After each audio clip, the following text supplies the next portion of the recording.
think each one of us also has a heckler in our mind. It's not our conscience, but it's that mean, cynical voice inside your head that's always criticizing you.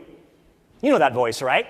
That voice inside your head that says things to you like, you're too fat, you're too thin, you're too old, you're not educated enough, you should have gone to college, you should have graduated college. People are more qualified than you, they sell better than you do. You're not a good manager, you don't know about marketing. The people you went to high school with, they make a lot more money than you do. They drive a nicer car than you do. You're just not like everyone else.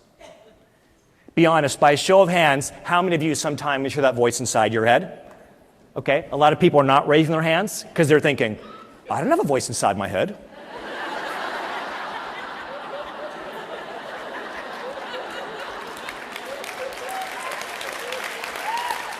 That's the voice.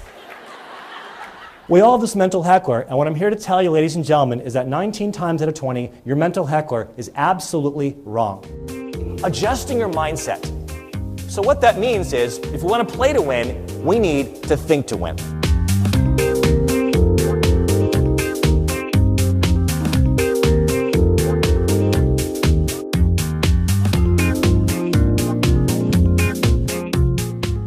But the reality is there's a lot of people in this room who in the same external environment are working really hard and working really long.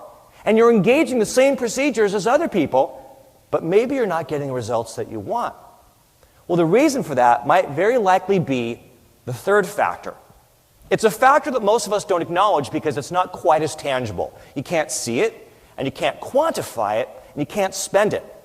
But I'll guarantee you, one way or the other, it's impacting your business. And that third factor is your mindset.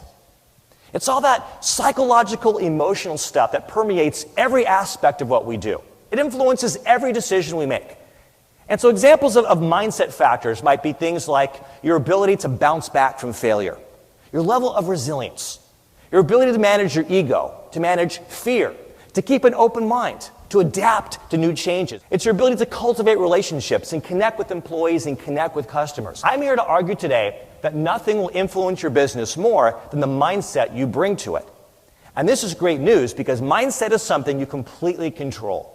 I was diagnosed with stage 2 Hodgkin's disease, cancer of the lymphatic system. This experience was absolutely terrifying and uncomfortable and inconvenient and amazing because of the wisdom that I gained.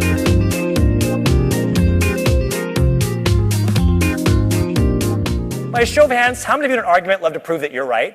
Tell the truth. How many of you argue to the death to prove that you're right?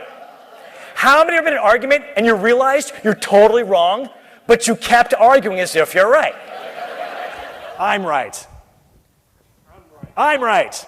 I'm right. Okay, don't let go, Brian. All right. So here it is, two colleagues, two people who work together, who know each other, who love each other, respecting each other, each one of us insisting that we're right. And as long as each one of us maintains this position, what do we have left between us? Tension. It's totally counterproductive to the problem we're trying to solve, to the idea we're trying to come up with, and worst of all, to our relationship. Franchisor and franchisee going at it with different perspectives. The franchisor sees things one way, they're trying to get you to be compliant, but you're out in the field dealing with the customers, you have a very different perspective. And so you're arguing back and forth about what's right. What I learned is, there's actually three parties to any particular argument. There's myself, and there's the other person, and there's the problem. So we can either compete, which is what most of us do, or we can collaborate and not make it personal and say, let's just get ego out of it. I don't care who's right or wrong. Let's figure this out.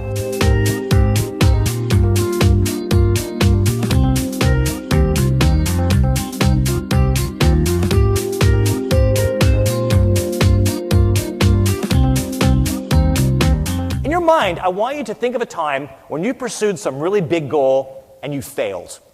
At some point in our lives, we learn that failure must be the worst possible thing that could happen to us. Failure is productive. It doesn't feel good. It's not what we want, but it doesn't mean it's not good and that it's not healthy. And think about this. What if failure was an acceptable option for you? How many more risks could you take? How many more opportunities could you pursue? How much more would be possible for you if failure was an acceptable option? What you're going to find is failure is harder than you think because you're better than you think, but you're not going to know until you...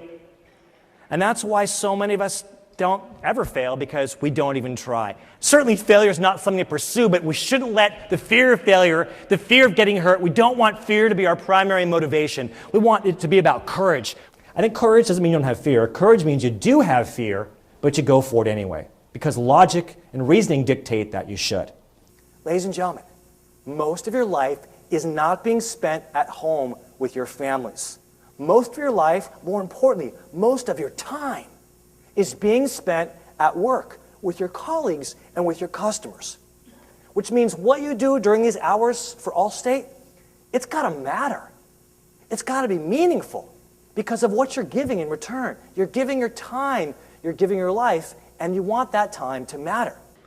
Time is an account from which we only make withdrawals. None of us know our remaining balance. That's why we've got to be grateful. That's why your time working with U4 International and taking the time out of your lives to be here today to learn, to grow, and come together is valuable. Make this time worthwhile. Get the most, embrace every day, and I promise you'll be both beautiful on the outside as well as the inside. Thank you very much.